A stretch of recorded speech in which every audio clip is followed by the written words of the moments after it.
Assalamualaikum warahmatullahi wabarakatuh. Salam budaya. Salam sejahtera semuanya, saudara-saudaraku yang dari berbagai daerah. Satu kehormatan, satu kebahagiaan, satu kecintaan tentunya. Malam ini kembali saya bisa bertatap muka dengan saudara-saudaraku semuanya dalam situasi yang sangat tidak memungkinkan. Kurang lebihnya hampir 3 tahun kalau tidak salah kita rasakan bagaimana kehidupan kita di sini terasa terpasung yang sangat luar biasa dengan adanya pandemi atau COVID-19 yang melanda negeri kita ini. Sebagai insan pelaku seni dan budaya tentunya sangat-sangat dirasakan sekali, di mana di dalam mengekspresikan jiwanya sebagai insan seni ada satu belenggu yang sepertinya sulit untuk kita patahkan. Tentunya harapannya adalah situasi ini bisa berakhir dan malam ini merupakan satu tanda ataupun kunci yang pertama di Wapres ini terbukanya pandemi yang membelenggu kita semuanya. Satu yang kita rasakan ini sangatlah menjadi sebuah beban, bukan hanya beban pada sebuah karya, tapi beban bagaimana kita akan berkarya untuk anak dan keluarga tentunya. Secara pribadi saya Hadi Lempe mengundang panjenengan semuanya untuk kumpul di sini. Satu tujuannya adalah saya harus melangsungkan ikatan, mengikat kesatuan dalam satu silaturahmi terhadap satu saudara semuanya, sejalan, senasib, seirama, seruh di dalam membangun ranah sastra untuk bangsa kita ini betul-betul terbangun hingga sastra ini kembali menjadi satu kebanggaan bagi generasi kita nantinya. Berangkat dari sebuah ketiadaan menjadi sebuah satu bentuk yang ada malam ini, itu pun merupakan satu perjuangan. Dengan satu kejujuran saya mengatakan bahwa saya di dalam menyelenggarakan setiap event-event yang semacam ini adalah dari ketiadaan atau batas ketidakmampuan. Kita semuanya mungkin merasakan dan kita tahu bagaimana ketika kita akan menggelar sebuah event dalam sebuah konteks kesenian seperti sastra, teater, ataupun yang lainnya yang masuk dalam satu kategori bukan bisnis, ya, ini sangat sulit sekali, di mana setiap pegelaran ini harus mengadakan ukur rampenya, itu yang membuat banyak pemikiran. Tentunya saya bangga dengan jiwa-jiwa para rekan-rekan saya, saudara-saudara saya sebagai seorang penyair di sini yang tidak mengutamakan pada satu nama yang namanya finansial, tapi jiwa lah yang selalu didepankan. Itulah yang menjadi sebuah bangunan kokoh di dalam membangun sastra ini lebih kuat. Saya sengaja membuka untuk Kota Pekalongan ini. Saya dengan rekan-rekan saya yang sejatinya semua rekan saya yang membantu pelaksanaan ini malam ini bukan semuanya dari para penulis, tapi ada dari musik, dari teater, bahkan dari tari atau apa, semuanya ada di sini. Dan Wapres ini adalah bukan satu wadah di mana kita siap menampung semuanya, yang tidak ada sekat ataupun kotak. Kotak yang saya buat ini adalah kotak di dalam puisi, di dalam kotak suara ini. Kenapa tema ini saya ambil puisi di dalam kotak suara?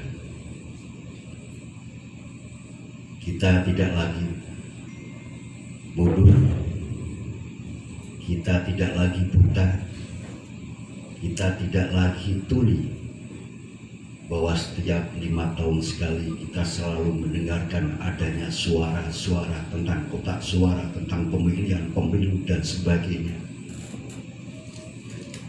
Bukan main suara itu. Namun sebuah karya puisi ini kenapa harus dikotakkan? Ketika saya berbicara, saya membaca sebuah puisi, katanya mengada-ada. Ketika saya berteriak tanpa puisi, katanya berontak atau demo. Lalu puisi ini mau dikemanakan? Ketika para pejabat-pejabat kita alergi terhadap puisi, saya berani mengatakan dengan tegas bahwa Kota Pekalongan ini sangat alergi sekali terhadap satu karya puisi. Adalah para pejabat-pejabatnya. Baik itu dari tingkat kelurahan, DPR sampai wali kota adalah alergi terhadap sebuah karya puisi. Kenapa saya berani mengatakan demikian? Sampai malam ini pun saya tidak ada yang mendampingi dari orang tua kita yang seharusnya melakukan pembinaan terhadap kita semuanya.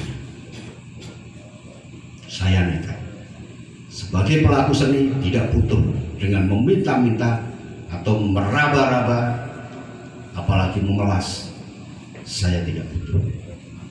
Yang saya butuhkan adalah bagaimana saya bisa menunjukkan sebuah karya nyata sebagai karya anak bangsa secara nyata.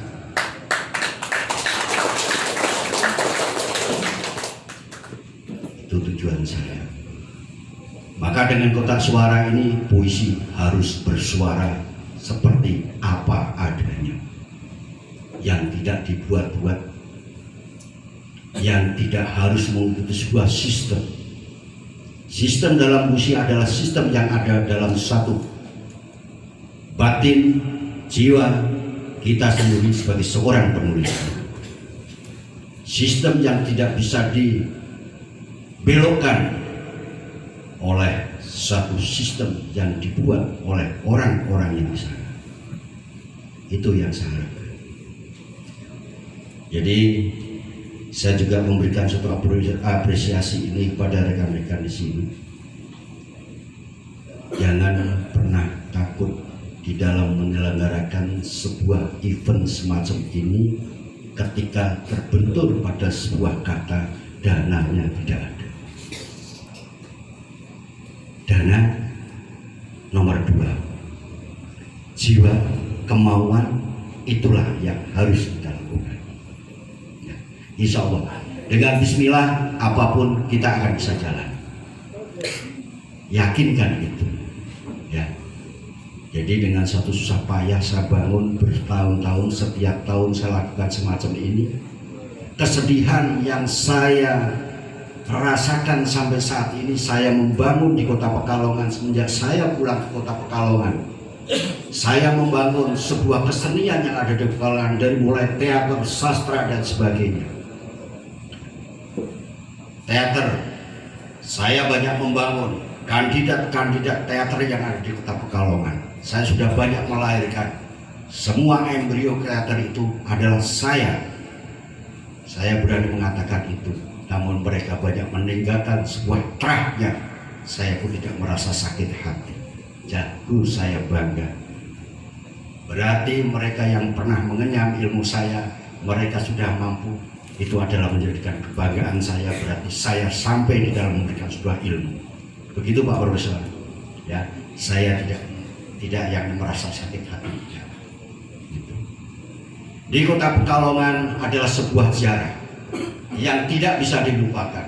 Lahirnya sebagai seorang penyair nasional yang sangat luar biasa, seperti contoh Taufik Ismail, Gunawan Muhammad, ya, dan sebagainya. Pekalongan sebetulnya tidak sepi dengan sebuah sastra. Banyak kelompok-kelompok sastra yang ada dibangun di Pekalongan, ya. Rasa prihatin saya setiap peristiwa sastra ini, panjenengan bisa melihat mana yang mengaku mereka penyair, mana mereka yang mengaku menulis puisi di sebuah medsos dan sebagainya. Tidak ada yang hadir. Ini menyakitkan sekali.